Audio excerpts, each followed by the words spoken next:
Hello guys! Hello everyone! Ate Guard Rachel here. Welcome back to my YouTube channel, Ate Guard TV. For today's video ay i-discuss ko sa inyo ang 5 W's and 1 H. So ano ba ito? 5 W's and 1 H. So 5 W's and 1 H guys. So it is a guide for us, mga 5'9", na para mabilis tayong makapag-gather ng informations in every incidents or in every report na gagawin natin. Whether information report, explanation report, dapat ma-establish natin itong 5 W's and 1 H.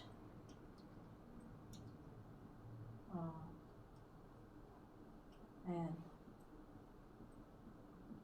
So, sa mga tagal ng mga 5'9", I'm sure alam nyo na din po itong lahat. Ibigay na natin to sa mga bagong mga 5'9" na gustong matuto. And, of course, kung first time nyo pa lang dito sa aking YouTube channel, huwag kalimutang mag-like, mag-subscribe, mag-comment. Ayan.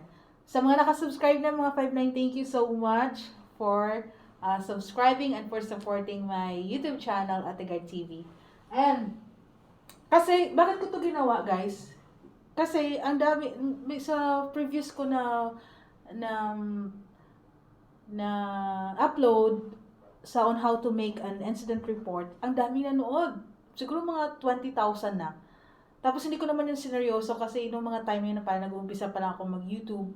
Tapos, sabi ko, parang practice lang ba? Tapos, since na-monetize na rin naman ako, so nanghihinayang na ako na mag-delete ng aking So, sabi ko, iporsige ko na lang tong aking YouTube channel. Madami din akong mga videos na or content na tinatry like mukbang. Pero syempre, parang ayaw ko din siguro kasi baka tataba ako lalo. Tapos, yun nga yung mga luto-luto. Pag magluto-luto naman kasi, magastos. Pero, mag-upload pa din ako from time to time guys kung ano yung mga ulam namin sa bahay. Yung mga ganon.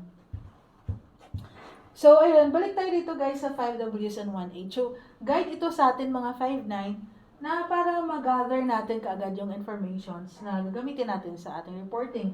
So, ito yung number 1 na W is what?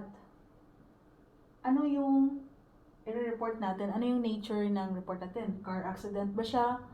Or workplace violence? Or fluctuation? Or fire? Mga ganon. Or water leak? Mga ganon. Sa next na W is when. Kailangan ma-establish natin dito yung time and date. Anong oras, ano yung petsa, tsaka kung anong araw. What, when, where. Yung pangatlong W is where. Kung saan saan nangyari ang incident. Diba? So, ito yung mga address. Kung information report lang or mga explanation report, so, lagay natin dito yung detachment natin, kung saan tayo naka-duty, yung mga ganon. Tapos, what, when, where, why. What, when, where, why. Bakit? Anong dahilan? Bakit nagka-water leak? Bakit nag-away yung empleyado? Bakit nagkaroon ng motorcycle accident? Bakit? Diba? Why? Ano nangyari? Yan. Tapos, fifth na W is who. Sino yung mga persons involved? Sino yung naka-witness? Yung mga ganon. Of course, tayo din dito yung nabibilang din tayo dito sa who, yung mga naka-duty na 5'9", na ganon. And how? Ito yung crucial, yung pinaka-importante. Yung how. Paano? Paano nangyari? So, dito na yun yung kabuuan na ng ating report na mag-umpisa na tayong magdetalye ng ating report. Na sa ganitong oras, ganyan-ganyan, on or about, ganyan-ganyan, di ba? Diyan naman yung nag-umpisa. at around, oh, di ba? At around 0300 hours of March 7, 2024, ganyan-ganyan, di ba? Monday, no? When Mr. So and so, mga ganun-ganun guys. So, ito yung how siya. Tapos, so dito na papasok, paggawa natin ng how, dapat papasok dito yung ating, papasok yung, sa report natin is, yung kiss. Ayan, kiss. I don't know kung nagbago na to, pero kasi, ang tagal ko na kasi itong alam na parang, sinasabi dito na we have to keep or make it, keep it short and simple. Simple. Ayan, so dapat kiss, short and simple lang siya guys, yung ating report. As much as possible, yung ma-communicate natin kung ano talaga yung nangyari, pwedeng English, pwedeng Taglish, pwedeng Tagalog. Ayan, yun yung sinasabi sa amin. Sa mga 5-9. Ayan. So, ito lang naman yung parang pinaka-importante na naman, no? So, alam ko naman mga 5-9 naturo na to sa inyo during PLTC ninyo, sa inyong pre-licensing training, seminar, di ba? So, ayan. Tapos, ang gusto ko pang i-add sa inyo dito, guys,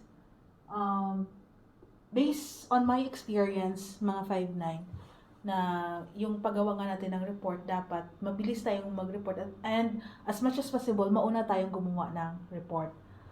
Like for example, mag-information report tayo na may nagbanggaan sa parking, na maganon, or may nag-away na dalawang empleyado, diba? Ganyan.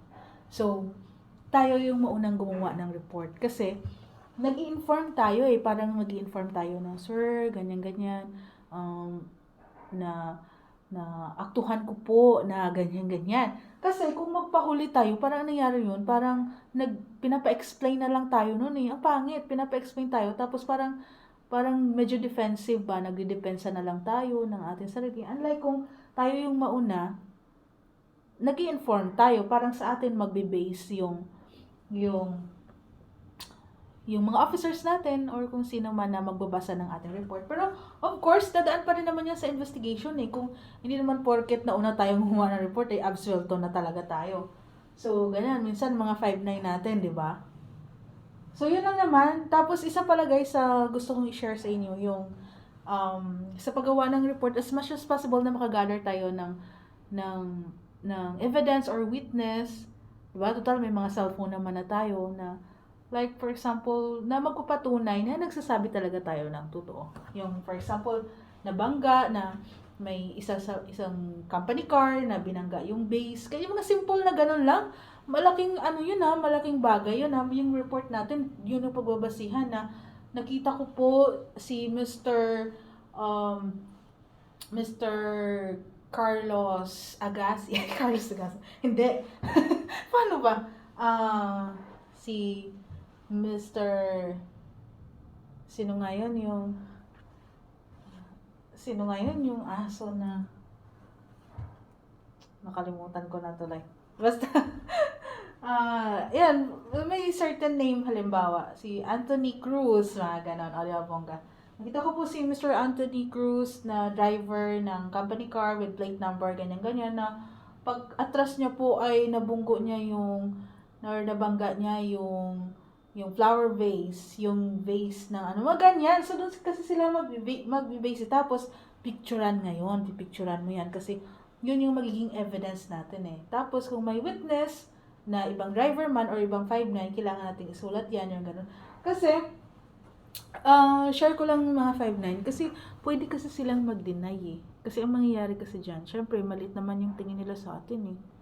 Diba?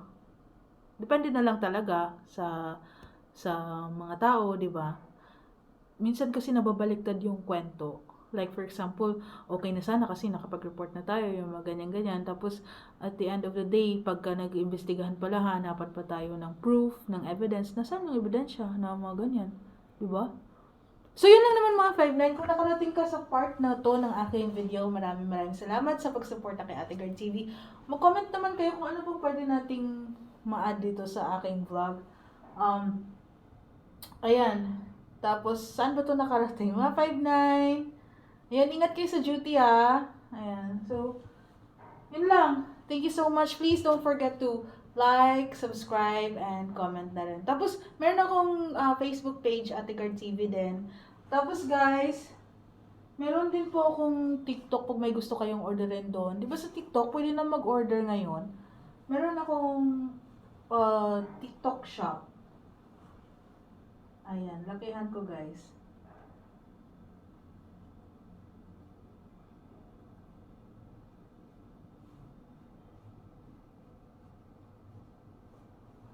Ayan Marlab Shop. Pangit ng sulat ko. Yan, Marlab Shop. M-A-R-L-A-B Shop. Tapos, ano ako doon? Affiliate. Yung namomersyento ako, hindi naman talaga ako yung supplier. Nag-a-add lang din ako doon ng mga, like, for example, mga bags, mga tally counter, mga uniforms natin for security. Nandun din yan.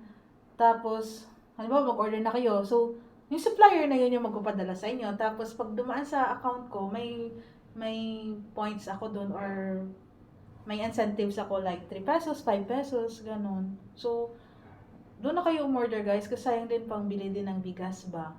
Kasi di ba mahal naman talaga yung bilihin na yun. So, yun lang. Support nyo din ako guys. Follow nyo din ako doon sa aking TikTok. Ate Guard, Marlab Shop. Ayan. Sa aking YouTube channel and Facebook page. Ate Guard TV. Ayan, thank you so much guys. I love you. Mahal ko kayo. Totoo. Ingat sa duty. Bye.